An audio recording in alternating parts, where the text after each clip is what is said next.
Vamos a ver en este vídeo la última parte del tema de redox, en concreto lo que se denomina electrolisis o electrólisis, y que viene a ser como el proceso inverso de lo que en su momento vimos de las pilas.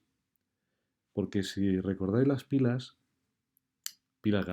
galvánicas o pilas electroquímicas, consistían en unas reacciones químicas en las que se obtenía energía eléctrica. Bueno, pues aquí en la electrolisis o electrólisis es el proceso inverso. A partir de la energía eléctrica, del flujo de electrones, vamos a obtener eh, unas reacciones químicas. Bueno, entonces vamos a leer lo que nos pone en el tema. Y es que cuando hablamos de corriente eléctrica podemos referirnos a flujo de electrones o flujo de cargas, en este caso iones. Por ejemplo, iones positivos o negativos, pues si se desplazan dentro de una disolución o de un compuesto iónico fundido, también pueden conducir a corriente eléctrica. Bueno, pues la electrólisis requiere de unas cubas, unos recipientes o celdas electrolíticas donde tenemos una sustancia disuelta y además, o bien puede estar fundida, en electrolito se denomina, puede estar fundido, y hace falta dos electrodos. Necesitamos también dos electrodos. Entonces, la electrólisis es el proceso en el que el paso de una corriente eléctrica por una disolución o un electrolito fundido produce una reacción de oxidación-reducción no espontánea. Es decir, como estamos incorporando energía al sistema, pues es un proceso no espontáneo. En la cuba electrolítica, como decíamos, es un recipiente donde está la disolución o el electrolito fundido por el que hacemos pasar corriente eléctrica. Los electrodos son superficies sobre las que se va a depositar eh, las sustancias que queremos obtener, ya sean gases o sólidos, y mm, es donde se producen las semirreacciones de oxidación-reducción. Una va a ser el ánodo y otra va a ser el cátodo, como las pilas voltaicas. En el ánodo mm, es el electrodo donde se va a producir la oxidación y se conecta al polo positivo de la fuente de corriente continua, importante, externa. Este proceso requiere corriente continua, no se puede usar la corriente de casa normal y corriente, valga la redundancia, porque no es continua, sino que es alterna. Y luego el cátodo va a ser el electrodo donde se produzca la reducción y se conecta al polo negativo de la fuente externa de corriente continua. Bueno, en este momento esta tabla nos viene bien porque nos reproduce las diferencias entre una pila voltaica y una cuba electrolítica. En la pila voltaica hay una reacción química que produce energía eléctrica y aquí es al revés. La energía eléctrica produce una reacción química. Hay dos electrolitos, hay solo un electrolito. La reacción redox es espontánea, aquí no es espontánea, y el ánodo es positivo, perdón, el ánodo es el polo negativo, mientras que el cátodo es el polo positivo. Y aquí es justo al revés. Vamos a ver algunos ejemplos de utilidad de esta electrólisis. Por ejemplo, cuando tenemos una sal fundida, como es este caso, la sal común y corriente, cloruro de sodio, a 800 grados Celsius la fundes. Bueno, pues si metes aquí unos electrodos y hacemos pasar corriente eléctrica, se deposita en el ánodo, que va a ser el polo positivo, se va a depositar cloro, ion cloruro que va a formar clorogas. Y en el cátodo, polo negativo, el catión sodio se va a depositar formando sodio metal. Todo esto, como está a alta temperatura, el sodio estaría líquido. ¿Vale? Por eso aparece aquí un líquido y líquido. Bien, en el agua también podemos realizar este proceso de separación de sus componentes, electrolisis del agua, y necesitamos una cubeta, una cuba con agua a la que añadimos una pequeña cantidad de ácido sulfúrico, por ejemplo 0,1 molar. ¿Por qué? Pues para facilitar el paso de la corriente eléctrica dado que el agua está débilmente ionizada.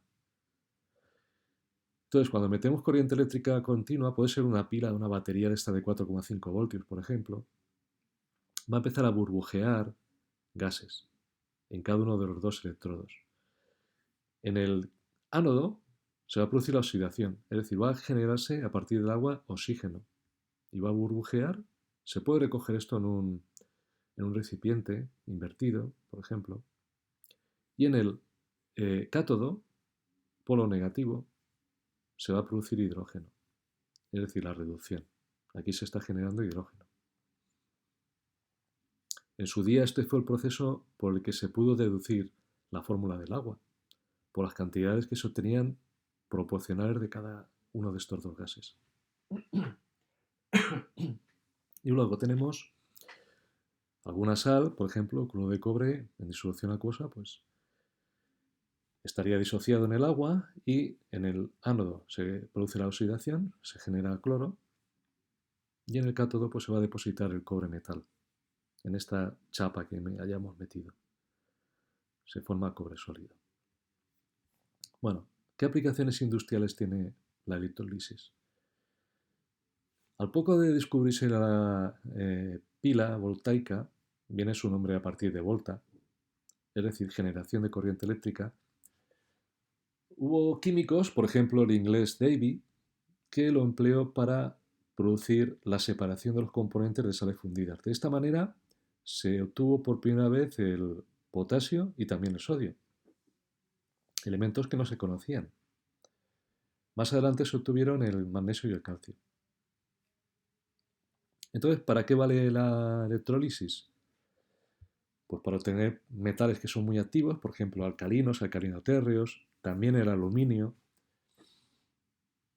y elementos no metálicos como el hidrógeno y el cloro. Fijaros, el aluminio es uno de los elementos más abundantes en la corteza terrestre. Sin embargo, no se pudo obtener hasta que se realizó el proceso de electrolisis. Hoy en día es muy común el aluminio. En todas las latas de Coca-Cola y demás refrescos están hechas de aluminio, aunque sigue siendo caro el proceso porque requiere energía eléctrica. Entonces, por eso es útil reciclarlo. Casi todas las latas son recicladas, de aluminio reciclado. También vale el proceso de electrólisis para recubrimientos metálicos, que ahora analizaremos, o para purificar metales. Bueno, recubrimientos metálicos, ¿en qué consiste?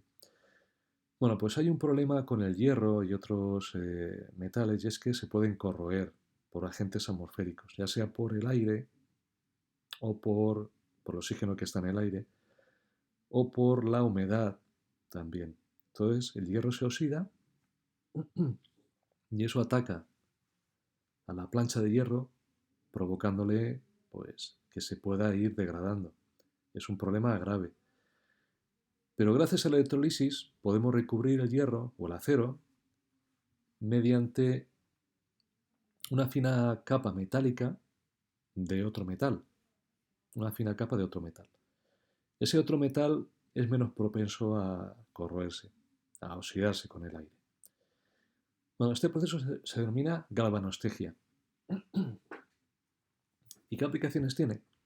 Por ejemplo, os sonará la marca del osito de joyería. Bueno, pues esos ositos están, muchos de ellos, o prácticamente todos, recubiertos de oro o plata. Por dentro son acero. No es que sea un timo, porque creo que lo mencionan, pero es una práctica que permite dorar o platear objetos. Dorado o plateado.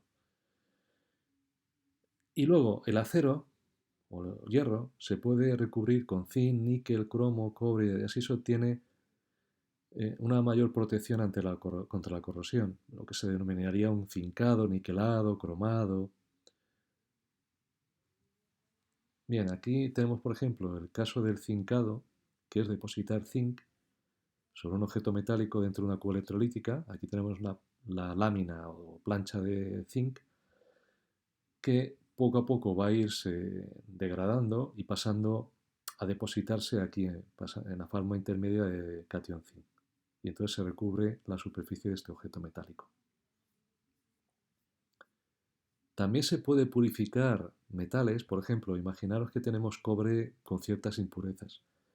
Pues lo metemos en una cuba electrolítica y así el cobre impuro se va transformando en cobre catión y se deposita en una lámina que tiene cobre puro y así puedes obtener una purificación mayor. Esto sería una disolución de cobre, sulfato de cobre 2. Aquí estarían las reacciones que ocurren en el ánodo y en el cátodo. Como veis es el mismo metal. Bien,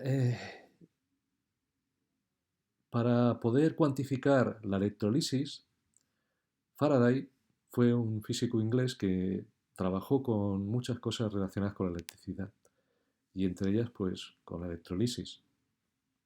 Entonces aquí ahí están las dos leyes de Faraday. La primera es que la cantidad de sustancia que se deposita o se desprende en los electrodos de una cuba electrolítica es proporcional a la cantidad de electricidad que circula por ella. A mayor electricidad, mayor deposición o desprendimiento de sustancia. Y luego la segunda ley de Faraday sería que un mol de electrones equivale a 96.500 Coulomb. Es lo que se denomina un Faraday. Entonces, si conocemos la reacción que está ocurriendo en esa cuba electrolítica, podemos deducir las cantidades que se van a depositar. Aquí hay un problema, pero este es más difícil, aunque esté resuelto, que este otro. Vamos a leerlo y lo vamos a resolver.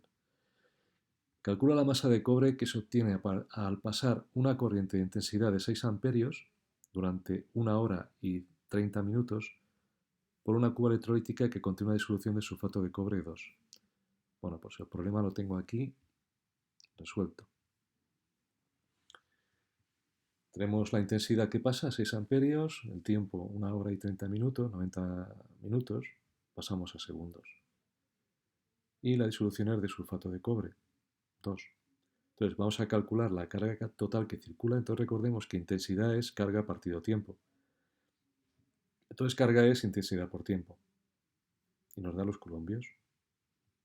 Entonces la reacción que se está produciendo es que el cobre se descarga, se transforma en cobre metal a partir del sulfato de cobre 2 más, porque estamos metiéndole ahí electrones.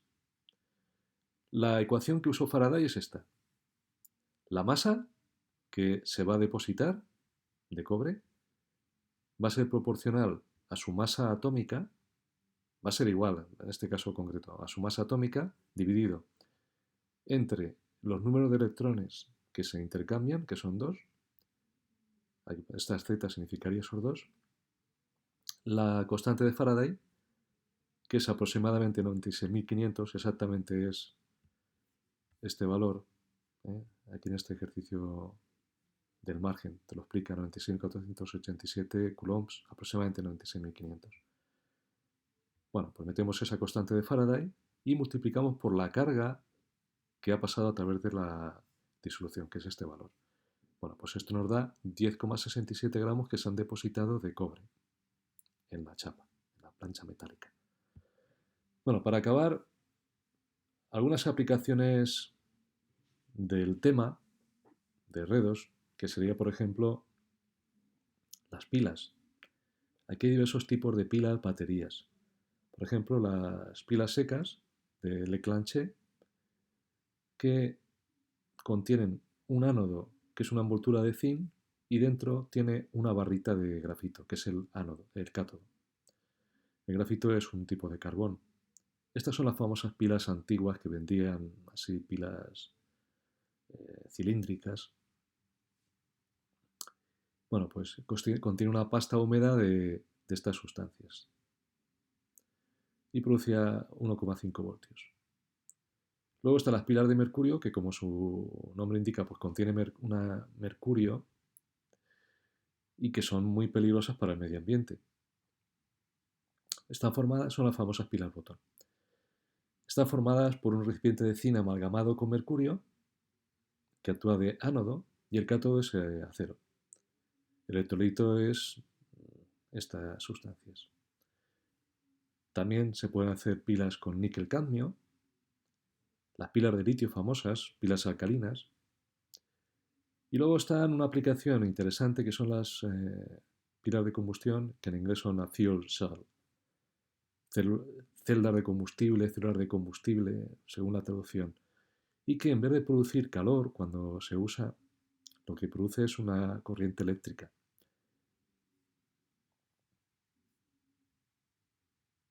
La más conocida es la pila de combustión de hidrógeno, cuyas aplicaciones más conocidas son para la automoción. De hecho, hay autobuses circulando en algunos países que usan hidrógeno. Hoy en día hay diversas maneras de producir energía para los automóviles, vehículos, camiones, etcétera. Autobuses, que sería los combustibles tradicionales, combustibles fósiles, que es quemar el combustible para producir energía y así mover el motor, pero tienen problemas secundarios como la emisión de gases de efecto invernadero como dióxido de carbono. También emite dióxidos de nitrógeno, azufre, etcétera, provocando lluvia ácida. Entonces, se buscan alternativas como el famoso coche eléctrico y también está este tipo de vehículo que sería con hidrógeno. Lo bueno del hidrógeno es que cuando lo quemas produce vapor de agua, entonces no hay contaminación ninguna. Los coches también llevan las baterías famosas que son acumuladores de plomo. Estos acumuladores son varias pilas, una detrás de otra, que producen en total 12 voltios. Entonces están compuestas eh, de un ánodo, que son rejillas de plomo esponjoso, y la otra, el cátodo, contiene este óxido de plomo. Sería óxido de plomo 4. Bueno, estos acumuladores dentro tienen ácido sulfúrico disuelto. Y entonces esto a veces hay que rellenarlo cuando baja el nivel porque se puede ir evaporando o usando, se va formando sulfato de plomo. Este acumulador de plomo es recargable mediante una corriente continua externa que se genera normalmente por el alternador del vehículo, es decir, por el propio vehículo moviéndose puede regenerar la batería.